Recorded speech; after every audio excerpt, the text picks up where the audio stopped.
Demon Emperor Chapter 510. Ang nakaraan iniwan ng matandang emperador si Zhuge Camping, na nag-iisa sa ere. Gusto niya ipakita dito kung paano siya magwawagi. Excited naman si Zhuge Camping sa narinig niya. Gusto niya rin malaman kung kaninong kamay talaga mapupunta ang bansa. Nagpapatuloy. Sa palasyo ng mahal na emperador, "Mga gwardya, nasaan na kayo?" Napakabilis ng dating ng gwardya dahil sa tawag ng emperador. Hindi siya makabreak. Kamahalang Emperador, ano po ang may paglilingkod ko sa inyo? Nakabalik na ba si Maskaradong Bandido? Kamahalang Emperador, si Maskaradong Bandido ay wala pa po. Hindi pa siya bumabalik. Putang ina! Binatukan ng emperador ang table disc. Kaya nilang bulihin dahil walang kalaban-laban. Sa mga oras na to na kailangan ko siya, hindi pa siya bumabalik. Ano ba ang pinaggagawa niya? Galit na ang mahal na emperador. Lumalabas na ang mga ugat sa mukha niya. May bago na namang dumating na report. Ulat po para sa mahal na Emperador. Kamahalang Emperador, si Sir Maskaradong Bandido humihingi ng pahintulot na makita kayo. At saka ang Commander General ng Mindanao at ang kaniyang mga general. Naghihintay din sila sa labas ng palasyo. Patuloyin niyo! Sabihin niyo pumasok sila! Iba talaga pag napapakinabangan ng mahal na emperador. Invited agad. Ako si Tubo Tisan. Iginagagala ko kayong makilala, mahal na emperador. Commander Tubo, sikat na sikat ang pangalan mo dito sa amin. Ngayong nakita na kita, isa kang simbolo ng katarungan.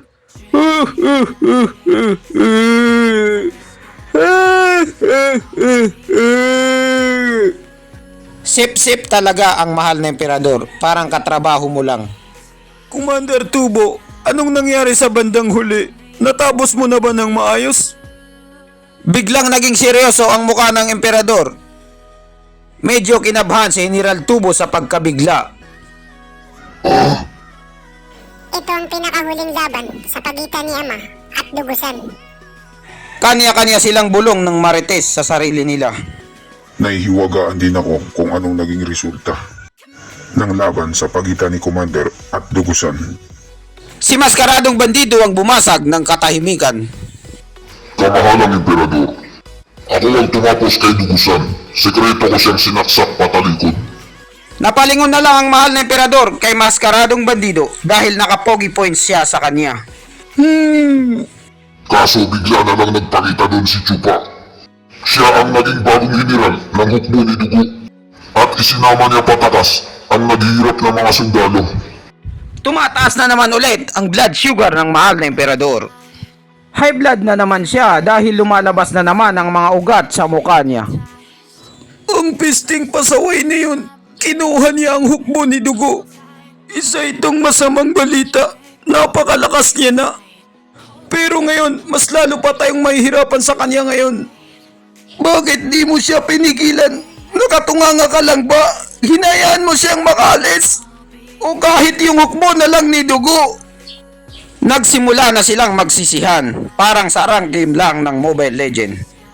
Kamahalang emperador, mayroon siyang mahiwagang kapangyarihan at hindi ko siya kayang mag-isa.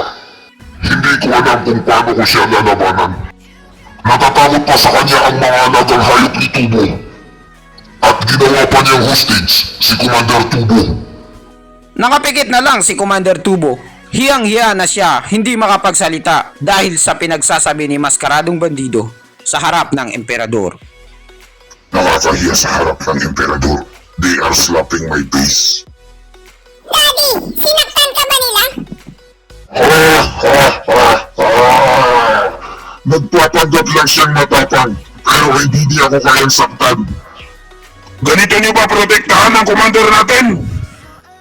Hinayaan yung makuha ng kalaban ang pinuno natin. Nakakahiya kayo bilang mga sundalo.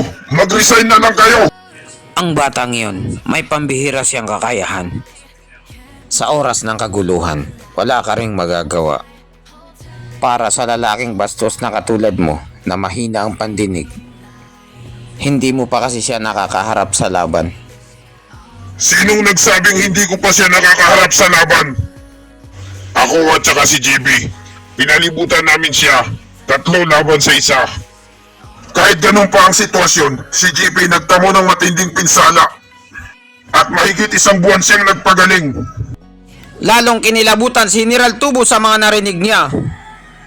Hindi ko akalain ang 8 tutang warden ay nahulog lahat sa kamay ng batang yan.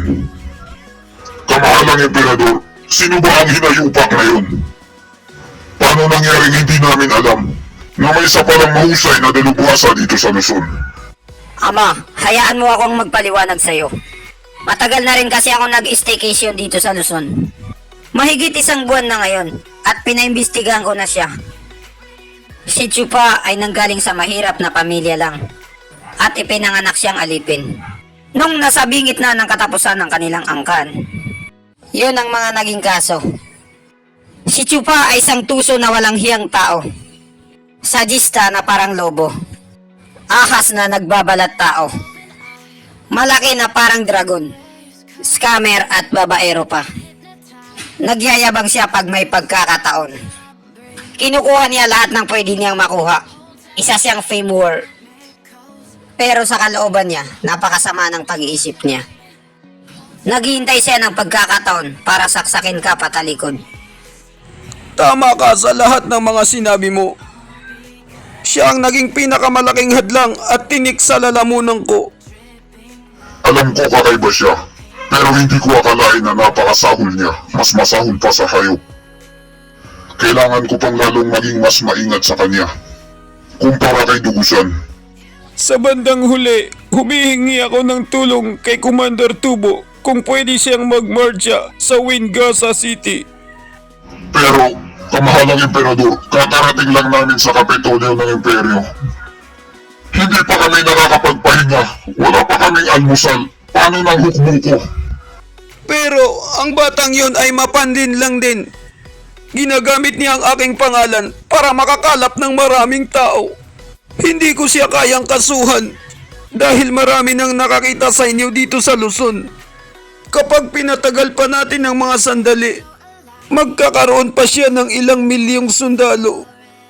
At kapag natunugan ito ng 3 6 na gwardya ng Luzon, ang pinag-usapan nating kasunduan ay mapuputol. Cancel na ang lahat. Napakalupit ng mahal na emperador. Ginawa niyang robot ang hukbo ni Tubo. Hindi niya sila binigyan ng break time. Ano? Itong si Chupa, napakabilis niyang gumalaw, isa siyang fast hand. Para makasigurado tayo at mapunta sa atin ang pagkapanalo sa digmaan na to, ipapadala ko kasama niyo ang aking mga banal na dragon at si maskaradong bandido. Alam ko na ang kalaban natin ay may sarili din silang dalubhasa na may kakayahan. Okay lang yun para sa amin. May 3 eksperto ng beast timing sext na sumama sa amin. Kahit gaano pa katigas ang kalaban na yan, wala silang kapag-asang manalo sa amin. Isang magandang araw at mapayapang gubad. Biglang may dumadagumbong na ingay dahil dumaan dito ang hukbo-hukbo ng tao na nakasakay sa hayop. Ito yung hukbo ni Tubo na papunta sa Wingasa City. Malupit talaga ang emperador, hindi sila binigyan ng pahinga.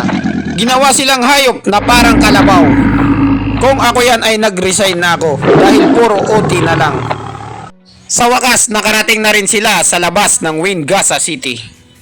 Pagkatapos nilang maglakbay ng 1 buwan na walang pahinga. Kamahalang ama, yan ang Wingasa City. Tinatanaw na ng mag-ama ang Wingasa City. Nasaan na ang mga master ng Luzon? May pinadala ng kamahalang emperador para tulungan tayo. Para mabasag ang harang na yan. Tawagin mo sila dito para makita nila kung anong sitwasyon. Masusunod, Commander General. Sinimulan na nila kung anong kalagayan ng harang. Commander General, ang buong kalupaan ay nababalot ng 500 ari. Matatagalan tayo sa paglutas nito. Aabutin tayo ng mahabang panahon. Inaasahan ko talaga to. Kasama to sa mga patibong ni Chupa. Pinilit niya akong labanan siya dito mismo sa harap ng bahay nila. Si Chupa ay isa talagang napakasama at baligtad ang pag-iisip. Maarte siya sa digmaan. Siya mismo ang pumili ng lugar. At sa tamang oras, tamang panahon, at tamang tao ni Alden Richard. Ang paghikayat ng tao ay hindi masyadong importante kumpara sa pagpuwersa niya kay Ama na pumunta rito agad. Kailangan natin siyang atakihin ng matindi at mabilis. Hawak niya ang buong Wingasa City at may kalamangan sila sa lugar. Hindi lang yan ang lahat. Itong si Chupa. Mula na simula pa lang, pinapasunod niya na tayo sa mga kagustuhan niya. Kinakabahan na si Commander Tubo Tiisan kay Chupa. Nararamdaman niya na kung gaano ito kalakas. Sino kaya ang magwawagi sa kanilang salpukan? Abangan niyo na lang sa susunod na chapter. At dito nagtatapos ang chapter 5.10. Salamat po sa panonood. Mag-subscribe para laging updated sa next chapter.